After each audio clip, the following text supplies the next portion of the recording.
Hello everyone, welcome to our channel कशर scientist. तो हमने 2 लेक्चर्स कंप्लीट कर चुके हैं हम human eye and colourful world के, जिसमें हमने स्ट्रक्चर ऑफ आई देखा, वर्किंग ऑफ आई देखी और आज के फिर उसके बाद डिफेक्ट्स ऑफ विजन देखा। आज के लेक्चर में हम बात करेंगे कुछ क्वेश्चंस की और थोड़ा सा रिकैप करेंगे हमने पास्ट में पढ़ा क्या है। ठीक है, तो स्टार्ट करते हैं रिकैप से। तो हमने देखा था मेनली जो हमारे इम्पोर्टेंट पॉइंट्स इसमें रहेंगे वो क्या रहेंगे कि हमने देखा था जो हमारी डिफेक्ट्स थे।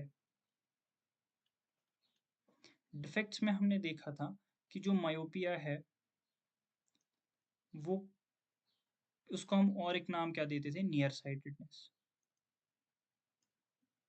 और उसमें हम नियर ऑब्जेक्ट्स देख पाते थे बट फार ऑब्जेक्ट्स नहीं देख पाते थे। ऐसी हाइपरमाइट्रोपिया था जिसमें हम फार ऑब्जेक्ट्स देख पाते थे, फार ऑब्जेक्ट्स देख पाते थे बट नियर ऑब्जेक्ट्स नहीं देख पाते थे। ऐसे था presbyopia, that was old age far sightedness या ओल्ड एज हाइपरमाइट्रोपिया मैं बोल सकता हूँ।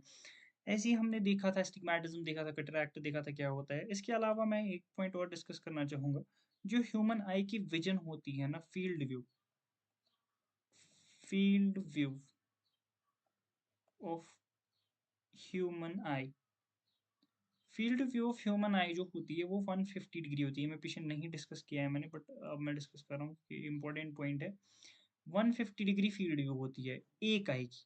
तो अगर हम जब दोनों आइज की लेते हैं, टू आइज की जो फील्ड व्यू बनती है वो 180 डिग्री होती है। कितनी होती है? 180। एक वाइडर व्यू मिलता है। दिस इज द रीजन कि हमें क्या होता है, हम हमारे पास दो आंखें के ताकि हम वाइडर व्यू मिले, इस एंड से लेके इस एंड तक हमें पूरा दिखता है। That is 180 degree field view हमारी आंखों की होती है। ठीक है, कुछ इंपॉर्टेंट पॉइंट्स थे। मेनली अब हम क्वेश्चंस करेंगे, उसी में कुछ पॉइंट्स अगर ऐड होंगे हमारे जो हम पीछे कवर नहीं करे हैं तो वो हम आगे डिस्कस करेंगे। ठीक है, तो स्टार्ट करते हैं। पहला क्वेश्चन वो क्या है, how long does the impression of an image remain on the human brain. ये जो क्वेश्चन है ये हमारे किस टॉपिक पे बेस्ड है? Persistence of vision, persistence of vision. और हमने बोला था जो परसिस्टेंस ऑफ विजन है, कितनी देर तक परसिस्ट करती है इमेज, 1/16 ऑफ ए सेकेंड। तो हमारे ब्रेन पे जो इम्प्रेशन ऑफ इमेज रहेगा वो कितनी देर तक रहेगा, 1/16 ऑफ ए सेकेंड तक हमारी ये इम्प्रेशन ऑफ इमेज ब्रेन पे रहेगा। फिर हमने देखा था कि 24 फ्रेम्स, हमने क्या देखा था, 24 देखा नहीं था ये। मैं और एक पॉइंट बता रहा हूँ, जो हम मूवीज़ वगैरह देखते हैं उसमें क्या होता है कि 24 अप्रॉक्सिमेटली 24 फ्रेम्स जो है कंटिन्यूटी में चलते हैं विद एट दिस स्पीड। तो एक सेकंड में 24 frames, that is 1 second, 1/24 of a second हर एक फ्रेम को मिलता है। तो हमारे पास परसिस्ट करती है 1/16 ऑफ ए सेकंड तक। तो हमें क्या लगती है, कंटिन्यूसली एक इमेज मूव कर रही है, जो हमारी वीडियोग्राफिक इमेज बनती है, वीडियोग्राफिक मेमोरी बनती है हमारे पास वो। ठीक है, आगे बात करते हैं दूसरे क्वेश्चन की। What is that, which of the following occurs due to the weakening of the ciliary muscles and diminishing flexibility of the eye. तो डिफेक्ट्स ऑफ विजन पे आ जाते हैं।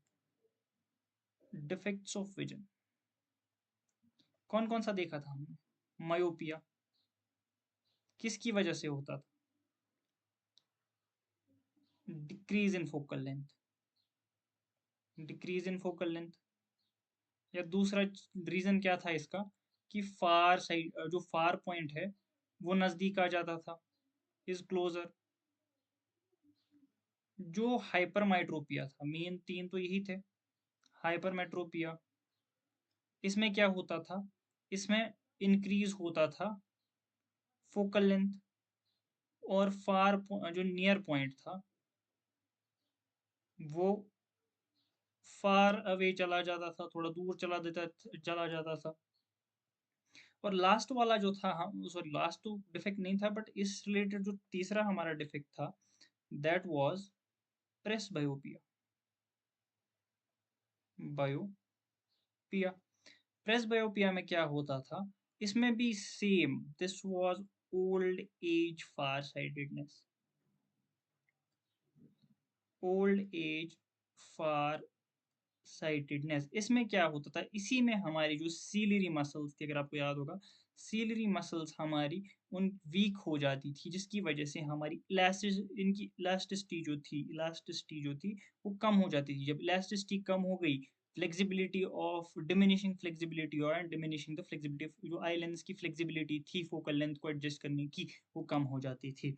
तो हमारा जो आंसर रहेगा इसका वो क्या रहेगा, प्रेस बायोपिया। ये जो क्वेश्चन है ये आपके ओलंपियाड व्यू के पॉइंट ऑफ व्यू से भी इंपॉर्टेंट है और board of point of view से भी। बोर्ड में भी 1 नंबर का ऐसा सवाल आ सकता है।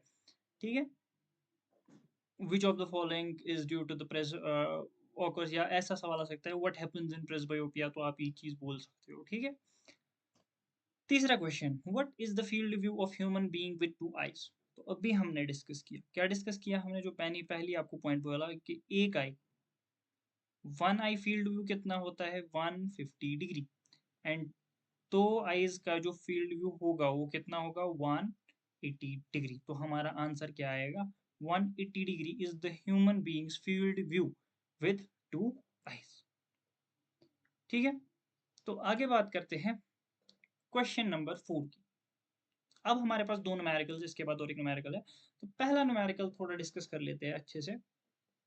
क्या बोल रहा है कि हमारा जो है person can not see an object placed beyond 40 centimetre from his eye, calculate the power of lens which will enable him to see the distant stars clearly। तो अगर हम यहाँ से देखें, ये क्या हो रहा है कि जो हमारी आंख है वो 40 सेंटीमीटर के बाद जो भी चीजें हैं उनको नहीं देख पा रहा है। तो हमें क्या, हम कौन सा, हमारा पावर ऑफ लेंस बतानी है जिसकी वजह से क्या होगा, ये दूर की चीजें देख पाएगा। तो अगर हम यहाँ पे बात करें जो ह्यूमन आई है, जब ये डिस्टेंस 40 सेंटीमीटर से ज्यादा हो रही है तो उस पॉइंट पे क्या हो रहा है, इसे नहीं दिख रहा है, तो हम क्या बोलेंगे, इट इज नियर साइटेडनेस या मायोपिया। और हमें पता है मायोपिया हम कैसे ट्रीट करते हैं, by using a concave lens. तो अगर मैं यहाँ पे एक डायग्राम बना लूँ थोड़ी सी, यूजुअली हमारा फार पॉइंट कहाँ पे होता है, फार पॉइंट हमारा होता है इन्फिनिटी पे, बट हमारा फार पॉइंट अब वो शिफ्ट कहाँ पे हो गया 40 पे। तो मैं अगर कंसिडर करूं कि जो हमारा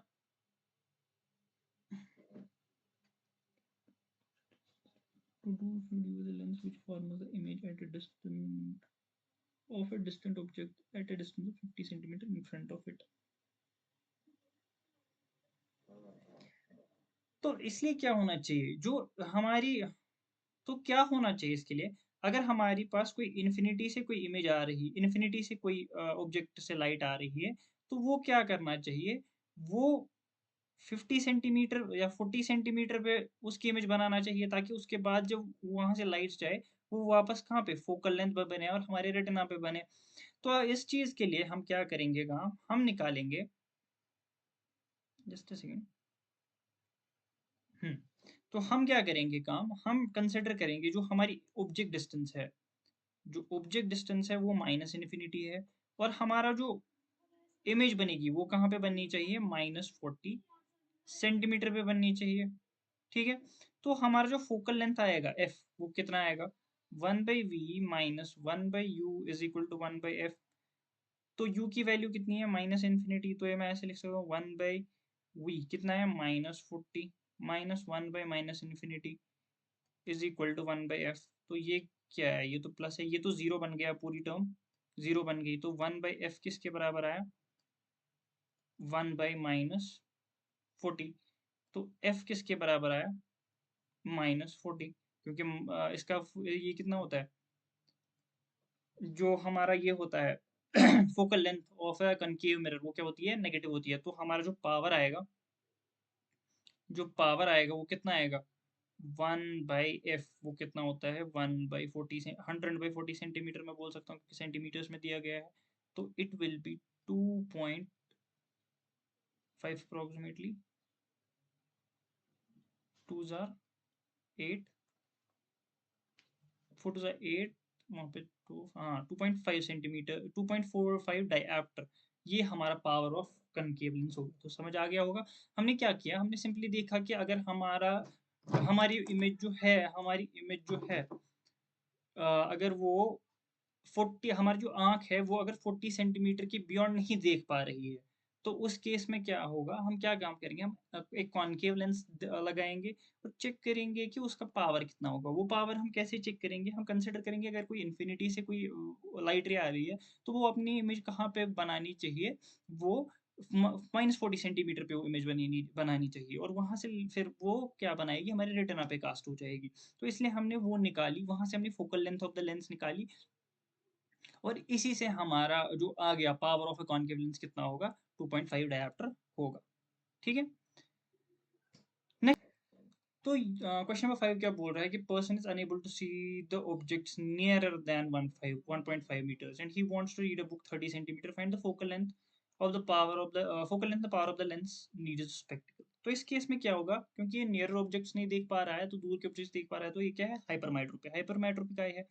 तो अब जो ये इमेज, तो देखो क्वेश्चन नंबर 5 में ये क्या बोल रहा है कि जो हमारा ऑब्जेक्ट है वो नियर है कितने, 1.5 मीटर से नियर जो भी चीजें उनको नहीं देख पा रहा है, और हमारा क्या रीड करने हैं बुक ऑफ 30 सेंटीमीटर, और हमें फोकल लेंथ निकालनी है और पावर ऑफ द लेंस निकालना है। सिंस ये नियर ऑब्जेक्ट्स को नहीं देख रहा है, हाइपरमेट्रोपिक आई है, तो हम क्या कंसिडर करेंगे, जो हमारा ऑब्जेक्ट है वो कितना है, -30 सेंटीमीटर पे है। जो हमारी इमेज है वो हम कंसिडर करेंगे ये कहाँ से नहीं देख पा रहा है, वो हमारी इमेज डिस्टेंस रहेगी, that is 1.5 metres, that is equal to 150 centimetres. और अगर हम फोकल लेंथ कैलकुलेट करेंगे, 1/f is equal to 1/v minus 1/u is equal to 1/-150 minus -30। तो ये मैं लिख सकता हूँ कैसे, 1/30 माइनस, क्योंकि ये माइनस माइनस प्लस हो जाएगा, 1/150। तो ये कितना वैल्यू आएगा, ये आएगा 150 माइनस 30 डिवाइडेड बाई 30 इंटू 150। तो ये कितना बनेगा, 120 डिवाइडेड बाई 30 इंटू 150। ये कितना आएगा, 4 डिवाइडेड बाई 150, विच इम्प्लाइज जो f की वैल्यू आएगी वो कितनी आएगी, 150 divided by 4 is equal to 37.5 centimetre. ये हमारी क्या होगी, फोकल लेंथ होगी। अब अगर हम फोकल लेंथ ये मिल गई, अब अगर हम पावर की बात करेंगे तो पावर हमारा क्या होता है, दैट इज, अगर सेंटीमीटर्स में बात करेंगे 100 by focal length is equal to 150/4, तो ऊपर 4 मल्टीप्लाई हो जाएगा। ठीक है। तो ये जीरो इसके साथ गया, 5 2 जार 5 3 जार is equal to 8/3 dioptre, that is approximately 2.67 dioptre का हमारा जो फोकल लेंथ या पावर होगा किसका, कॉन्वेक्स लेंस का। तो यहाँ पे पॉजिटिव है तो इसलिए कॉन्वेक्स लेंस यूज होगा। तो ये रहे हमारे दो सवाल, न्यूमेरिकल्स जो थे, और न्यूमेरिकल्स आप खुद ट्राई कीजिए। उसके अलावा हमने कुछ क्वेश्चंस देखे फील्ड व्यू के बारे में, हमने डिफेक्ट्स पे एक क्वेश्चन देखा, और हमने इंप्रेशन ऑफ ह्यूमन ब्रेन जब परसिस्टेंस ऑफ विजन पे भी एक ये देखा। Thank you. आज के लेक्चर में इतना ही था, कुछ क्वेश्चंस देखे हमने। नेक्स्ट लेक्चर में हम अपने चैप्टर को आगे बढ़ाएंगे, कुछ इंटरेस्टिंग टॉपिक्स आएंगे फिजिक्स के, वो हम डिस्कस करेंगे, प्रिज्म के बारे में बात करेंगे। Till then, good bye.